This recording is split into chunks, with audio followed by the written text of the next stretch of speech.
Welcome, Spiritual Mag. My name's Sam Bell, and today we are going to be off topic of spirituality. Completely off topic. I'm going to be talking or sharing information about um, direct knowledge that may clarify autism and what autism is and what autism isn't. Okay. So, um, I'll get into my background, but first point is 1972. Um,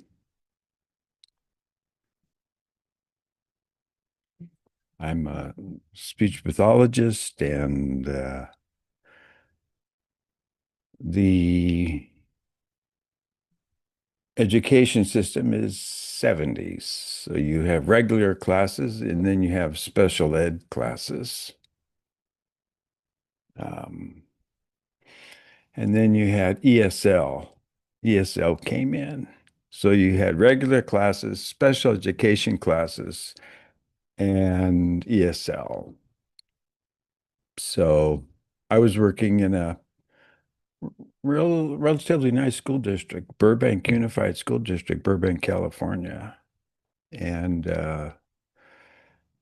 pretty much homeowners. There were some renters, but pretty much homeowners, Disney studios, that sort of stuff. Uh, wouldn't be unusual to see, Happy Days being recorded down the street, you know, or cowboys on horses in the park or something. But in 1972, the rate of autism was about two for every 10,000 children. So it'd be about one autistic person or maybe two autistic people per 10,000 people. Okay. And it's an estimate that could be as high as four cases per 10,000 people. But between two and four cases for 10,000 people. So if you have a school district and you've got 10,000 kids, you probably have two autistic kids or one autistic kid out of the 10,000. Okay, that's 1972. And they would be in special ed. They wouldn't be in the regular class. And they'd be autistic person doing their autistic stuff in the special ed class next to those who are traumatic injury, birth injury, traumatic injury, environmentally, impacted or whatever, retarded and physically impaired, disabled. So you could be a disabled, highly intelligent person. You're going to be in special ed. You won't be in a regular classroom. Like if you have cerebral palsy and have oral motor impairment, so your speech is not intelligible for the average person, you would be interpreted possibly as retarded. So you'd get stuck in the retarded class from preschool on up. So what you're exposed to is you're exposed to retarded stuff, so you learn retarded stuff. I'll repeat that. You could be really smart, grow up in a smart classroom, you learn smart stuff, or you could be really smart and grow up in a classroom that's limited, and your cognition, consciousness, education will be limited to what you're exposed to.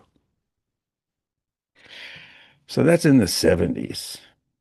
So it's about figure one per one, it just ballpark it. We have one autistic person per 5,000 children.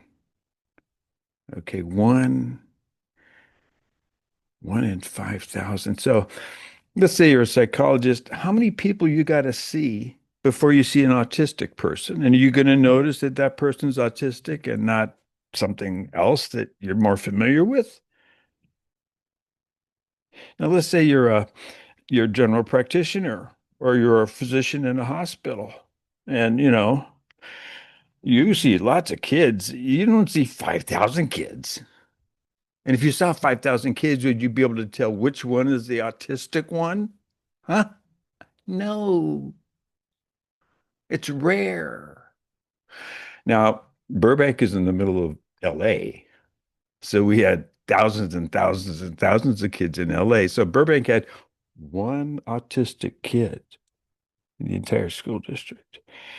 And so we had to provide services for them separate from special ed and regular classroom because it's something unique and it's being studied, actually studied by the government and the military.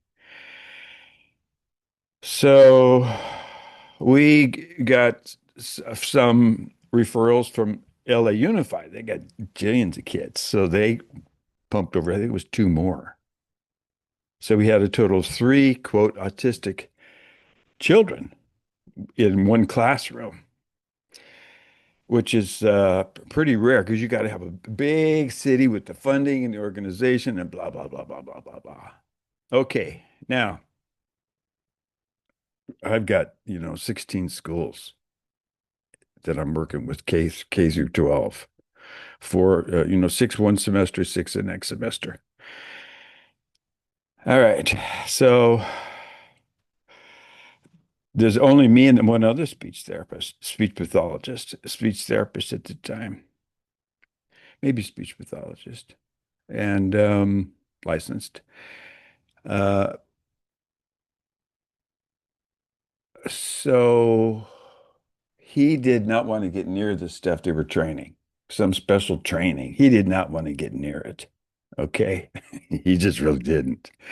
And it was from the University of California, UCSB.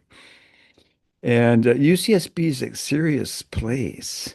I think it's ranked number 13 in the 2025 U.S. News and World Reports for Best Colleges list. So they're no lightweight. So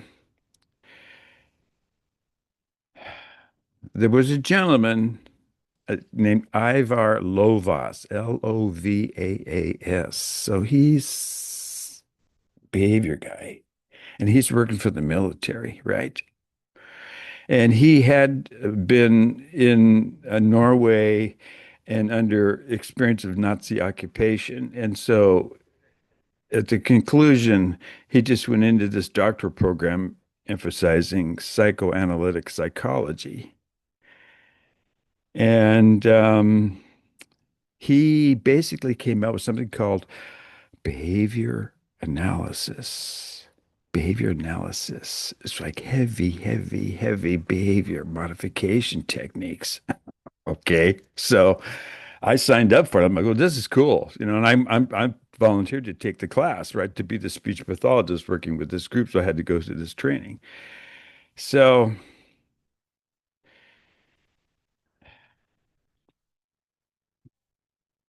we saw the difference between an autistic person and a retarded person. It's incredibly clear what the difference is. Okay. And the uh, government was doing this study and was funding this stuff big time. So it wasn't like they're investigating, Down syndrome or, psychosis or something like that. They're just really into this autistic. And these are individuals that, have a visual, auditory, tactile memories that can be used for military purposes. They can fly them in a plane and they can look and then they can land the plane and they can draw everything that they saw in detail in relative accuracy from perspectives. Amazing, amazing things. And they can be in a room and hear things and recall them and, 20 years later, all kinds of stuff. Stuff that the normal human brain doesn't really do very well.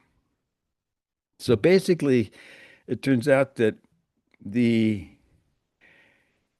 uh, autistic person, see, I had a dual degree in speech pathology and audiology and special education for those populations. So in special education, you got the people below normal and the people above normal. It's actually basically about the same quantity of below normal as above normal. And a good way to determine, intelligence, et cetera, is how quickly they learn things. If you can learn to tie your shoes after, 10 shows, the bunny ears and everything, you're pretty quick. If it takes 10 shows every day for, your life, hmm, you're slow. And if you're like Rain Man, you don't have to pay attention. It goes in, it's there. Dustin Hoffman, the autistic person. So today, it's so sad. One in 31 children, one in 31, now one in 5,000, one in 31 children aged 8 years old has been identified as on the autistic spectrum disorder by the Centers for Disease Control. Not one in 5,000, but one in 31.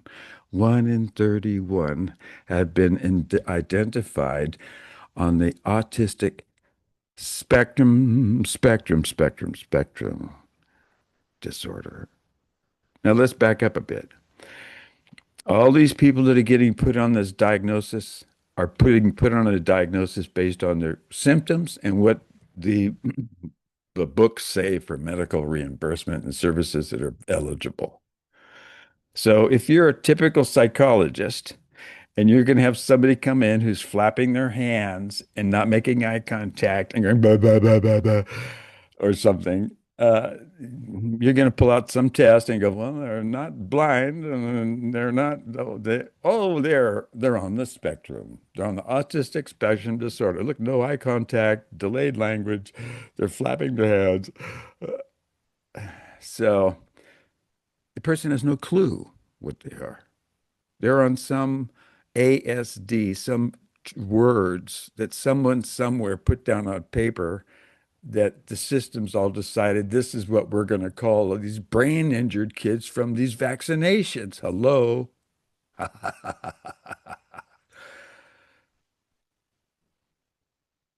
That's what was happening. How could they go from one in 5,000 to one in 31? And that was called a spectrum disorder. Come on. Now, okay. The military did all the studies. Okay. And Dr. Lovas out of UCSB had a very intensive group that had trainings, and I attended those trainings. It was a week, and it was intense behavior modification. Intense behavior modification. Intense behavior modification. So if you're not trained in it, it's completely over your head. You won't see what's going on. All right. Well, guess what? It works with autistic people. Okay, it works with autistic people, right? So you can have somebody that looks to be autistic, but they're retarded, or they have some other disability, but they're not autistic. But on the surface, it looks like they're autistic. So all of a sudden, instead of the doctor saying, well, your child got these vaccinations and now they're brain damaged, now they say they're on the spectrum. And people with spectrum autism, Dustin Hoffman, Rain Man, it's kind of like just deflects the whole mess, just deflects the entire mess. And that's the honest to God truth. Think about it. You know how many shots kids, babies get? So now, my specialty was autism, and I went through the Autism Dissemination Project, the Dr. Lovas project. Okay, I know what I'm talking about. The Lovas Institute provided behavioral treatment utilizing the principles of applied behavior analysis. The Lovaas model of applied behavior analysis has undergone rigorous research at UCLA under the direction of Dr. Lovaas, providing its effectiveness in treating children with autism. See one word, treating children with autism, not autism spectrum. Today's the spectrum, but they use that word autism instead of brain damaged.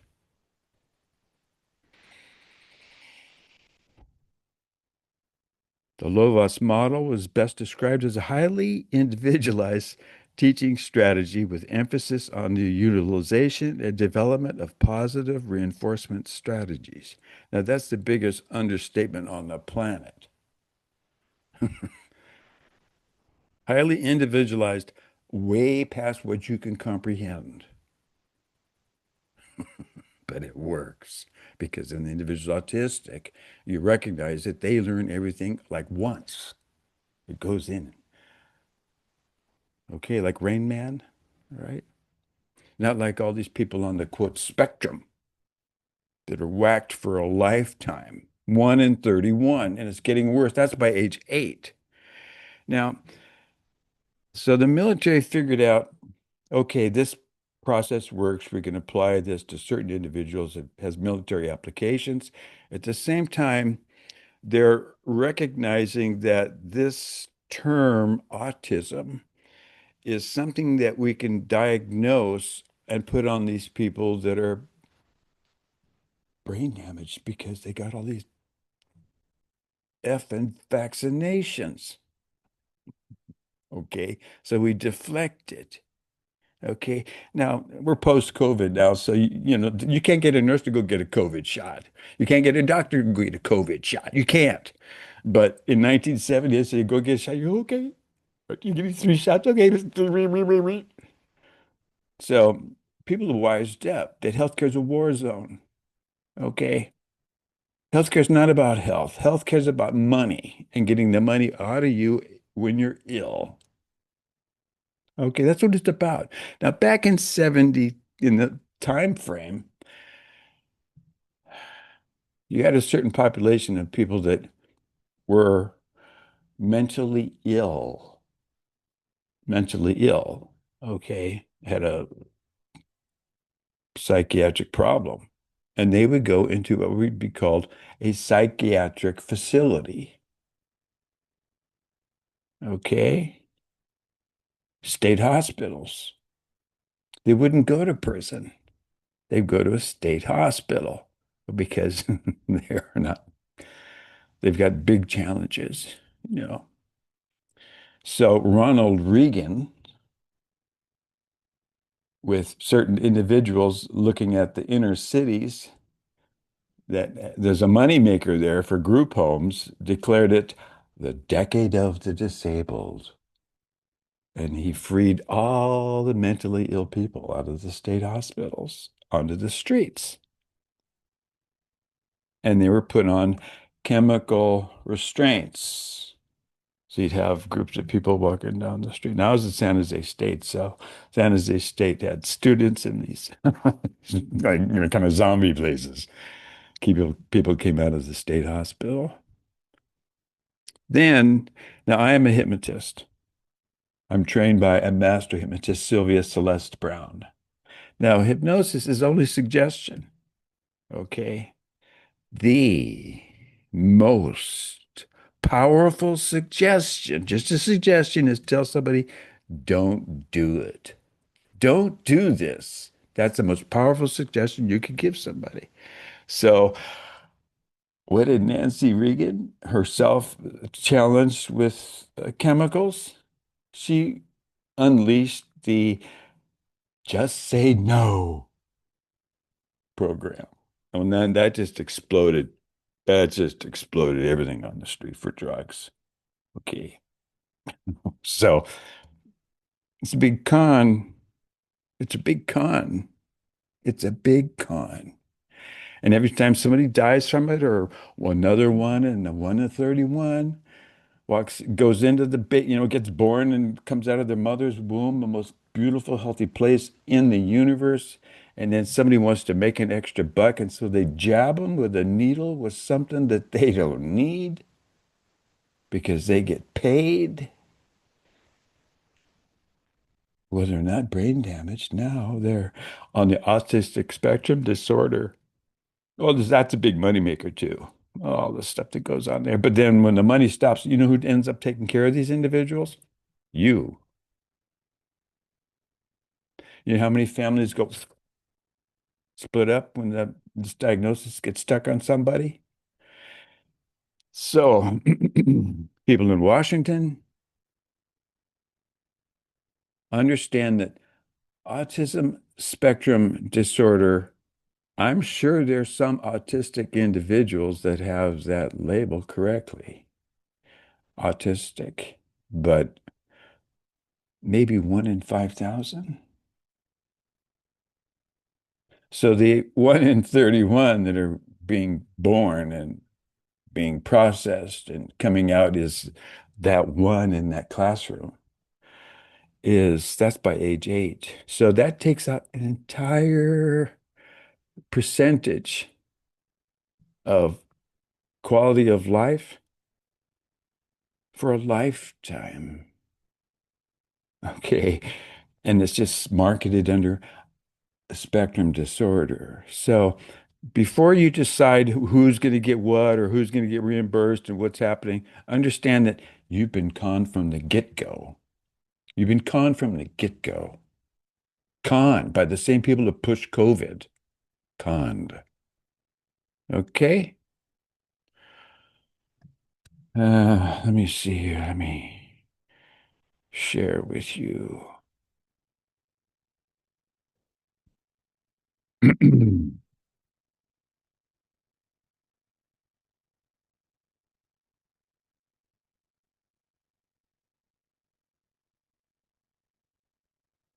I was born in San Jose in 49, registered protesting Vietnam War in 67, in Moscow, Russia. California state licensed speech and language pathologist, 40 plus years, certified hypnotist, 20 years by Sylvia Celeste Brown.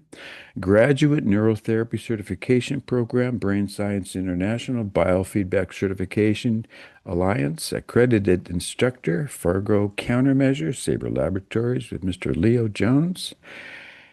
And I'm a USA citizen and a Peru citizen and a past permanent resident of New Zealand. So you and all your loved ones are always in my prayers.